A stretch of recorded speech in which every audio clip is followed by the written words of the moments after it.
2026 தேர்தல்ல முடிவு நாம் தமிழர் கட்சி வெற்றி பெற்று கிரிஜா பாண்டியன் அவர்கள் எம்எல்ஏ ஆனா, இந்த ராதாபுரம் தொகுதி மக்களுக்காக நீங்க என்ன பண்ணுவீங்க? நான் வெற்றி பெற்றா முதல்ல பண்றது அடிப்படையே தண்ணி தான். தண்ணி பிரச்சனைய சரி பண்ணுவேன். நான் குடிக்க தண்ணி இல்ல, விவசாயத்துக்கு தண்ணி இல்ல. இந்த குளங்கள் எல்லாம் தூர்வாராம, தண்ணிய நிரப்பாம இருக்காங்க. வேணும்ன்ட்டு தான் அப்படி பண்ணிட்டு இருக்காங்க. ஏன்னா, தண்ணி நிரம்பிருச்சுன்னா கல்குவாரி நடத்த முடியாது. கல்ல வெட்டி எடுத்துட்டு போக முடியாது. அந்த ஒரு காரணத்துக்காக நீர்வழி தடத்தை எல்லாம் ஆக்கிரமிப்பு பண்ணி வச்சிருக்கிறாங்க. குளங்கள் எதுவுமே தூர்வாரப்படல.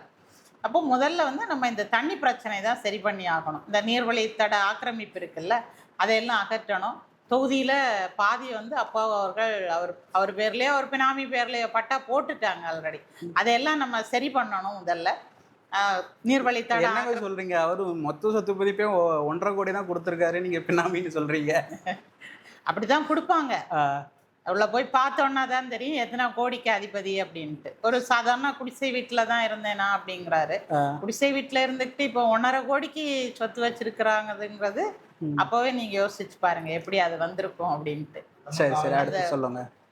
அந்த நம்ம பணக்குடி மலை இருக்கு, அதோட அந்த அடிவார பகுதி வந்து 150 ஏக்கர் அவர் வந்து ஆக்கிரமிப்பு பண்ணி வச்சிருக்கிறாரு. அதனாலதான் அந்த நீர்வழி தடமும் வந்து அவர் ஆக்கிரமிப்பு பண்ணி வச்சிருக்கிற அந்த இடத்துலதான் வருது. அதனாலதான் இந்த பக்கம் தண்ணி வரமாட்டேங்குது. அந்த குளத்துக்கெல்லாம் தண்ணி நிறைய இல்ல.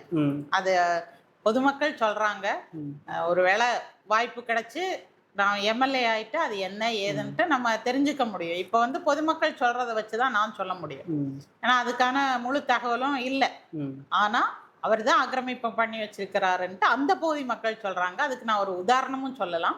என்னன்னா, நாங்க மாடு மேய்க்கும் போராட்டம்ன்ட்டு ஒன்று அறிவிச்சோம். அண்ணன் சீமான் கூட வந்திருந்தாங்க.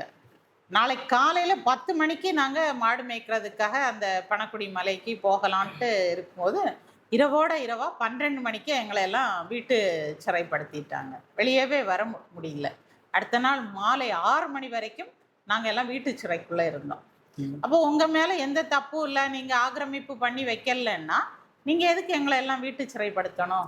நாங்க பாட்டுக்கு மலையேறிட்டு இறங்கியிருப்போமே.